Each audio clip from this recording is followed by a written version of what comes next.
I'm Chris Lawrence with your top stories in North Texas. A man was stabbed to death at a grocery store in Garland, and investigators told Tiffany Liu the suspect and victim did not know each other.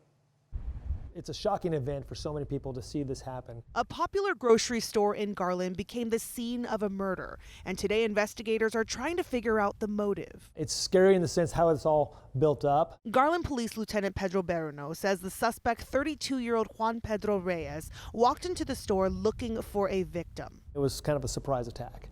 He did not confront him, didn't say anything to him. He just approached him, stabbed him, and left the location. The victim is 39-year-old Frankie Salema Arredondo Barrios. He was simply shopping, according to police, who says there was no confrontation or relationship between the two. No, the victim and the suspect were not known to each other. It was a random act. This is information police say Reyes told them directly when he turned himself in Saturday, shortly after Garland police posted this surveillance image online. Approximately 30 minutes after the news release went out, the family with the suspect arrived at the police department and they turned themselves in. The lieutenant says the suspect admitted the crime. What we did learn that is the clothing that he was wearing at the time of the stabbing, he had stripped that all off when he got home. And so we were able to find all the clothing as well as the knife that he used. Reyes is now charged with murder and has a $2 million bond. We're glad to get this individual off the street so he can no longer hurt somebody else. Berno is encouraging people, if you see something suspicious, say something right away. It's frightening to know that there's people out there that are willing to go to this extent to hurt somebody. In Garland, I'm Tiffany Liu.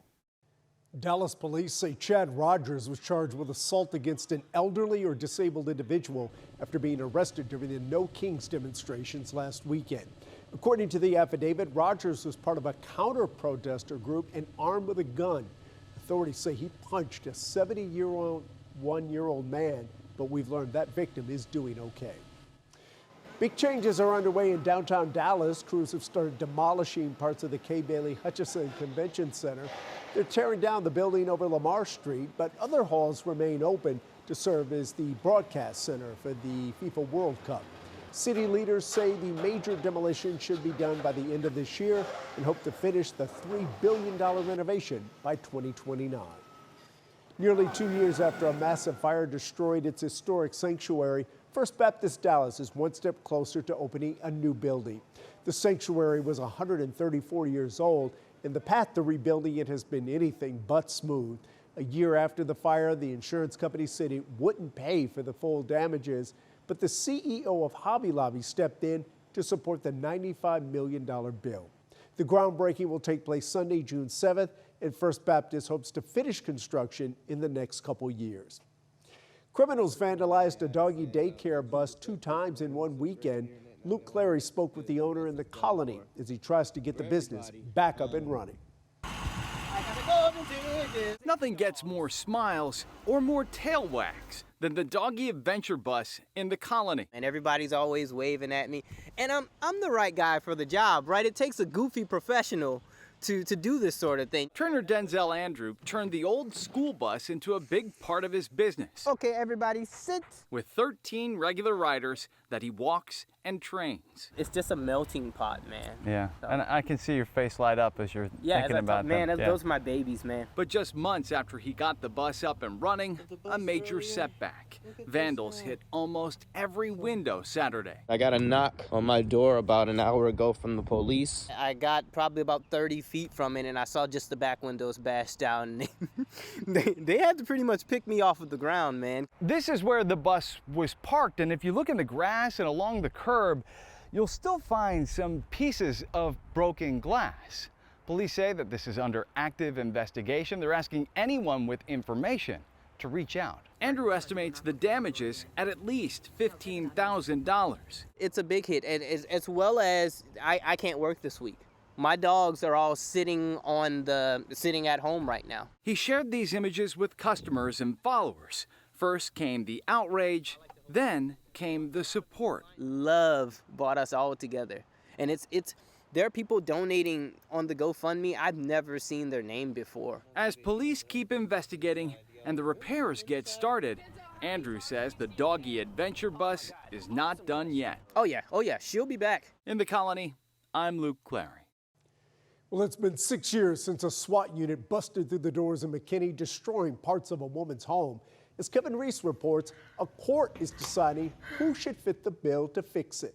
Baker versus City of McKinney. A case heard Monday morning in New Orleans, but it took nearly 5 years to get there again. And I really would like to see this resolved. It's about Vicki Baker and that day in 2020 when a man barricaded himself inside her home in McKinney. The explosives and tear gas police used to try to get him out heavily damaged that home. After initially refusing to pay, the city offered her about $51,000. She said it wasn't enough. A jury awarded her $60,000. McKinney appealed and got a judgment under the U.S. Constitution. Why does the city want, though, to come and beat up a house and just say, that's your problem? Now, under the Texas Constitution, they're arguing at the Fifth Circuit again. It's not an issue of being unfeeling or uncaring. It's an issue of liability and being responsible with the public funds. She understands that there are bigger issues at stake here. The Institute for Justice is arguing Vicki Baker's case. She says she wants to set a precedent that cities should automatically pay for damage like this. I believe that what happened to me, no matter how bad it was, is going to turn out good for somebody else. If they had just agreed to adopt a policy of compensating innocent homeowners whose property is destroyed this way, we wouldn't be here. In a written statement today, the city of McKinney says the city looks forward to the Fifth Circuit's decision in the Baker case and will assess its options at that time. A decision could take weeks or months, and more than $60,000 is on the line this time.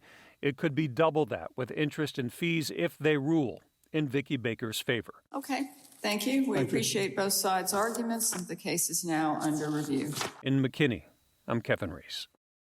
Venue just named Sarah Rothschild as the Senior Vice President of Strategic Finance and Investor Relations. She'll lead several projects, including the new Sunset Amphitheater currently under construction in McKinney. Rothschild brings a wealth of entertainment experience, including stints at Sphere Entertainment and Madison Square Garden. She's going to open up that Rolodex that she's established over her career, which is going to help Venue go out and tell that story to the financial world. It's a huge home run win for us. It's like Babe Ruth signing on to play on your team.